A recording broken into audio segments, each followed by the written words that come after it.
itu. Karena keraknya rontok, nah ini seperti pasir nih, kayak pasir. Jadi ini solusinya adalah. Assalamualaikum warahmatullahi wabarakatuh. Halo semuanya, ketemu lagi sama saya Sungging Trenggono di channel saya ST Mobil TV. Hari ini kita tes kedua unitnya Grand Vitara. Ini yang kemarin ceritanya mungkin sedikit saya ulas kembali. Jadi karena kemarin itu kita tes itu gagal karena ternyata masih panas juga. Jadi ceritanya mobil ini kan beliau beli, kemudian sudah dilakukan perbaikan. Kemarin tuh sering overheat. Jadi tadinya mobil ini pakai air jeding alias air biasa. Sama beliaunya diganti coolant, terus kemudian diganti radiator. Pokoknya listnya itu banyak yang diganti ya, coolant, radiator, extra fan, termostat. Pokoknya semua list itu dikasih ke saya, termasuk selang-selang bypass, selang yang menuju ke beberapa tempat itu selang-selang sistem pendingin itu udah diganti-gantiin. Ceritanya seperti itu kan. Tapi beberapa kali kalau mobilnya itu nanjak-nanjak atau digeber agak lama itu overheat. Terus berikutnya lagi kemarin kita ambil, kita coba cek, ternyata extra fan-nya itu kabelnya ada yang bermasalah. Kita pikirkan dari situ, makanya kita benarkan dulu sistem dari electrical fan-nya dulu. Terus coba kita tes kemarin, itu kondisinya masih di atas 100, artinya 100 lebih temperatur ya. Walaupun di speedometer itu masih setengah, tapi di scan kita itu angkanya udah di atas 100. Terus berikutnya lagi, hari ke berapa ya, udah berapa hari. Terus kita bongkar radiatornya, walaupun radiatornya itu baru beli. Nah, kita curiganya itu kan memang mobil ini tadinya air biasa, pindah ke air coolant. Jadi buat teman-teman nih, ini pelajaran buat teman-teman, nanti saya sambil tes, sambil saya ceritakan. Ini kita bongkar radiatornya dan ternyata radiatornya itu seperti ini. Ini adalah radiator yang katanya itu baru ya, memang baru sih radiatornya, belum lama diganti. Dan ini kondisinya sebenarnya radiatornya masih lumayan bagus banget karena baru diganti belum lama. Tapi masalahnya adalah ini nih. Jadi tadinya pakai air biasa atau air jeding, kemudian pindah ke coolant. Lah rontokan dari karat-karat yang ada di dalam mesin itu masuk semuanya ke radiator. Jadi fungsinya radiator selain mendinginkan cairan pendingin lah, karena cairannya itu beserta kotoran-kotorannya masuk ke dalam sini, dan ini menyebabkan buntunya sistem pendingin, mampet nih jadinya ya, keraknya seperti ini ya. Jadi bahayanya seperti ini. Jadi sama aja repot ketika memang air biasa pindah ke coolant, akhirnya seperti ini. Tapi kalau dibiarkan aja pakai air biasa juga jadi bahaya, bagian mesinnya semuanya bisa keraknya rontok ya. Jadi mesin bagiannya semuanya berkerak. Oke, lanjut ya. Ini radiator kita bersihkan dan kita akan lihat hasilnya setelah dibersihkan seperti apa. Tadi itu kondisi dari radiator di mobil ini, walaupun baru ya, tapi karena dia tadinya air jeding pindah ke coolant ya, resikonya seperti itu teman-teman. Jadi biasanya beberapa orang yang tanya ke saya itu, ini saya dapat mobil airnya air jeding atau air biasa, sistem pendinginnya atau radiatornya. Gimana kalau kita pindah ke coolant? Jadi kepindah ke coolant juga bukan berarti bebas dari masalah, tapi juga bisa jadi masalah karena kerak-kerak kotoran di sistem pendingin itu, di mesin segala macam itu masuk ke sistem radiator. Jadi radiatornya jadi buntu. Biasanya itu prosesnya nggak bisa instan, alias harus bertahap ya teman-teman ya. Kalau ganti air jeding atau air biasa jadi coolant. Jadi biasanya kita bersihkan semua saluran, kemudian kita ganti coolant, termasuk radiator kita bersihkan. Lah setelah itu 3 bulan kita cek. Kalau radiatornya sudah mulai buntu lagi, ya radiatornya dibersihkan lagi gitu teman-teman. Oke. Sekarang kita lagi mau jalan untuk melakukan tes. Ini harapannya mobilnya ini kita nggak pakai ini ya, nggak pakai AC aja karena oh itu ada gantungannya di kaca. Kalau apa namanya mobil yang nggak pakai AC normalnya itu biasanya 98 itu fan-nya bekerja, kemudian akan turun. Lah kemarin itu fan udah bekerja, yang high juga sudah bekerja, tapi temperatur nggak turun-turun gitu. Jadinya akhirnya walaupun informasi yang masuk ke kita itu radiator baru, ya mau ndak mau kita bongkar radiator yang baru itu.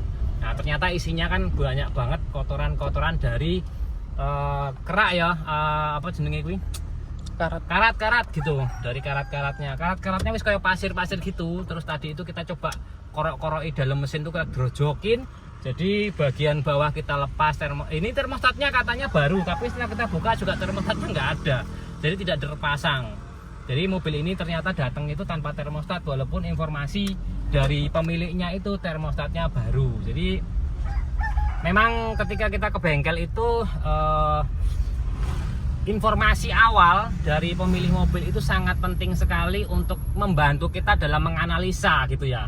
Ketika beliau bilang termostatnya baru, radiator baru, mungkin kita itu nggak akan berpikir yang jadi masalah ini radiator yang baru ini mampet gitu kan. Terus kemudian termostat yang baru ini ternyata juga nggak ada gitu kan. Tapi ada juga yang termostatnya baru ganti, ternyata termostatnya juga nggak ori, akhirnya mampet juga termostatnya. Itu juga ada kasus-kasus yang seperti itu. Jadi memang barang baru itu tidak jaminan kondisinya bagus, atau barang baru itu bagus tapi sistem yang lain itu jadi membuat masalah di sistem yang baru itu gitu. Contohnya mobil ini kan gitu ya. Mudah-mudahan ini karena radiatornya sudah kita bersihkan, kita bisa mobil ini bisa aman gitu ya. Ini temperatur 95. Coba kita nanjak-nanjak seperti kemarin, mudah-mudahan sudah nggak panas lagi. Kita kemarin baru jalan sekitar 5 kilo, temperaturnya sudah di angka 105. Makanya kemarin kita balik aja gitu. Nah ini mudah-mudahan sudah tidak panas lagi ketika kita tidak pakai AC. Tapi kalau pakai AC biasanya ada bantuan kipas fan yang jalan kan. Makanya kalau fan jalan kan kipasnya, kalau AC-nya jalan kipasnya ikut jalan gitu kan. Nah ini coba kita nggak pakai AC untuk tes seberapa oke mesinnya ketika normalnya mobil itu bekerja, nanjak-nanjak kayak gitu-gitu teman-teman. Ini mudah-mudahan sih enggak ya, 90 belum sampai 100 lah. Dan informasi buat teman-teman juga, ini Grand Vitaranya ini sebenarnya kemarin datang itu beliaunya minta dibongkar mesinnya karena sering overheat, udah ke beberapa bengkel itu nggak oke, artinya nggak terjadi, masalahnya nggak clear gitu ya.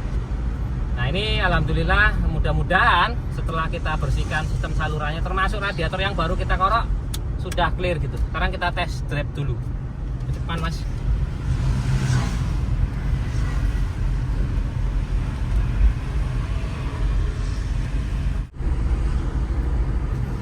Oke, kita ini jalan di jalan raya sudah. Kemarin kita juga jalur sini. Di sini tuh biasanya kemarin udah angkanya 95-an, ini masih 83 ya. Kita nggak pakai AC, kemarin juga nggak pakai AC, sama. Ini temperaturnya oke, nggak ada kendala. Mudah-mudahan sampai rumah selamat ya. Jadi gitu, informasi yang bisa saya berikan buat teman-teman semua. Kalau mobilnya itu dari air biasa ke air coolant, proses untuk ganti air biasa ke coolant itu tidak semudah membalikkan telapak tangan ya. Artinya bukan berarti dikuras kemudian ganti coolant akan beres masalahnya, enggak. Jadi akan ada masalah kelanjutan. Caranya gimana? Yang pertama itu harus dikuras dulu airnya semua, kemudian dikorokin semua sistemnya ya. Mulai dari selangnya, kemudian dalam mesinnya digerojok-gerojok pakai air. Kemudian juga radiatornya dibongkar, dibersihkan, kayak gitu-gitu teman-teman. Setelah itu ganti pakai coolant. Setelah pakai coolant kita lihat 3 bulan setelahnya atau 2 bulan lah setelah itu teman-teman bisa korokin lagi radiatornya. Jadi kan kerak-kerak yang rontok ketika penggantian coolant itu akan masuk ke radiator dan menyumbat sistem radiatornya. Makanya sebulan atau 2 bulan apa 3 bulan maksimal dibongkar lagi radiatornya, dibersihkan sistemnya lagi seperti semula lagi. Selang-selang juga kita bersihkan lagi, kemudian mesinnya kita grojokin lagi, termostat kita buka, segala macamnya, pokoknya sistem pendingin itu kita kuras lagi gitu. Setelah itu pakaiin coolant lagi. Nah setelah itu mungkin 6 bulan berikutnya kita cek ulang lagi seperti itu. Jadi memang harus bertahap, resikonya seperti itu karena ketika pakai air biasa itu mengakibatkan saluran yang ada di sistem pendingin, mesin, radiator, water pump, termostat itu semuanya akan jadi kerak. Makanya nggak mudah untuk membalikan jadi coolant lagi gitu. Nah ketika teman-teman juga nggak usah pakai coolant, pakai air jeding aja, itu juga resiko. Kenapa resiko ya? Karena semua sistemnya akan jadi karat. Nanti kalau udah karatan semua itu nggak cuma nggak cuma water pumpnya, nggak cuma radiatornya mampet, nggak cuma selang-selang besinya keropos, itu juga cylinder head juga akan keropos, blok mesin juga akan keropos. Nah itu juga banyak part yang akan rusak akibat penggunaan air biasa. Buat teman-teman semua, sebelum terlambat harapannya begitu cara penggantiannya. Kalau memang mau beli mobil ya harapannya cari mobil yang memang bener-bener masih pakai coolant gitu ya, apalagi kalau bisa yang masih pakai yang original. Itu insya Allah sistem pendinginnya, saluran-salurannya mulai dari radiator, selang, head cylinder head, kemudian juga bloknya itu insya Allah masih aman, oke. Water pump juga masih oke, masih bersih, nggak ada kerak-keraknya gitu. Itu harapannya seperti itu. Oke, kita lanjut lagi. Ini kalau kemarin kita lewat sini temperatur itu sudah 100, ini cuma 80 ya. Jadi indikasinya kalau kemarin di sini udah 100, ini cuma 80. Insya Allah mesinnya nggak perlu kita bongkar, permasalahannya sudah clear. Ini mudah-mudahan tidak ada kendala lagi. Hanya saja karena tadinya itu pakai air biasa pindah ke coolant, ini adalah pembongkaran yang kedua berarti kan setelah kemarin ganti coolant. Ini 3 bulan lagi, ini ada wajib untuk cek ulang lagi radiatornya. Karena apa? Karena kerak-kerak yang ada di sistem itu ini keraknya jadi mampet di radiator ulang kembali gitu ya. Sekarang kita lanjut kita jalan ke rumah. Oke, jadi kalau ini kan jalan turunan, kemudian karena termostat ini tidak ada, kalau pas jalan turunan resikonya termostat nggak ada ya temperaturnya akhirnya turun. Kalau di scan itu cuma 70 derajatan ya. Kalau di sini udah turun cuma 1/4 ya. Nah, ini resiko kalau termostat itu diambil alias tidak ada, diblongin. Lah, resikonya apa ketika termostat diblongin seperti ini? Biasanya ketika kita pagi itu temperatur mesin agak sulit mencapai temperatur kerja. Jadi ya repot gitu kan. Akhirnya RPM tuh nggak turun-turun karena RPM pada mobil injeksi itu diatur berdasarkan suhu temperatur mesin. Kalau temperatur mesinnya belum tercapai ya dia gasnya akan ditinggikan terus gitu kan. Itu berarti larinya kemana? Ke boros bahan bakar gitu. Terus temperatur mesin itu nganclong itu tadi kalau pas kita macet-macet mungkin setengah. Ketika kita jalan ya nggak ada bebannya sedikit, otomatis dia akan nyender ke bawah. Nah, seperti ini nih contohnya nih. Nah, tuh. Ini kalau semakin turun ya bisa-bisa di-C lagi gitu. Nah, itu yang kurang bagus ketika termostat itu diblongin seperti ini. Ada juga beberapa mobil yang ketika termostat diblongin itu jadi panas, seperti Avanza, Xenia itu jadi panas. Kenapa? Karena termostatnya modelnya itu dia 2 katup. Jadi satu belakangnya termostat untuk Avanza itu nutup lubang saluran untuk berputar di cylinder head.